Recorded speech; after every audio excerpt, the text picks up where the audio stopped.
Assalamu alaikum viewers, welcome to ICBT Consultant. This is Kaisar Abbas, primary P6 trainer and consultant.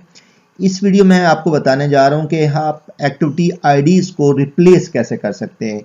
यहाँ पे आप देख सकते हैं कि जो हमारे फर्स्ट एक्टिविटी स्टार्ट हो रही है, फर्स्ट एक्टिविटी का आईडी जो है वो है EC1000 और नेक्स्ट एक्टिविटी का आईडी आ रहा है EC1010। ये 10 का इंक्रीमेंट बाय डिफ़ॉल्ट होता है। वो हम एंटरप्राइज पे जाके प्रोजेक्ट्स पे जाके वहाँ पे प्रोजेक्ट को हाईलाइट करते हैं और डिफ़ॉल्ट में उसको चेंज भी कर सकते हैं। अगर हमने एक आईडी को मॉडिफाई करना तो यहाँ पे हम क्लिक करके इसको मॉडिफाई भी कर सकते हैं, इसको री नंबर्स कर सकते हैं। अगर हम चाहते हैं कि तमाम जो भी एक्टिविटीज हमने बनाई हुई हैं तो हम फर्स्ट आईडी बता दें, उसके नेक्स्ट आईडीज एक्टिविटीज के आईडीज ऑटोमेटिकली जो है ना वो रिप्लेस हो जाए।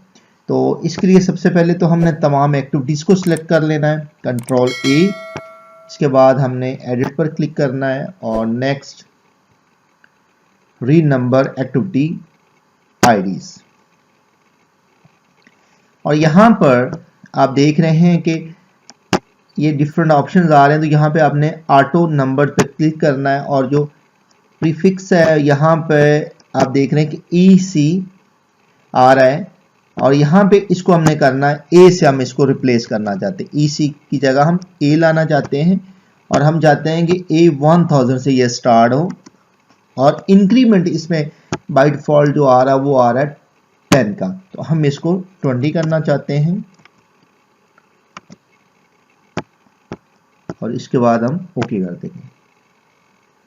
अब जैसे हम इसको ओके करेंगे, अब यहाँ पे आप देख सकते हैं कि हमारी जो फर्स्ट एक्टिविटी है वो स्टार्ट हो रही है A10,000, नेक्स्ट एक्टिविटी A10,020 आ रही है, उसके बाद 40, हमने 20 का इंक्रीमेंट दिया था।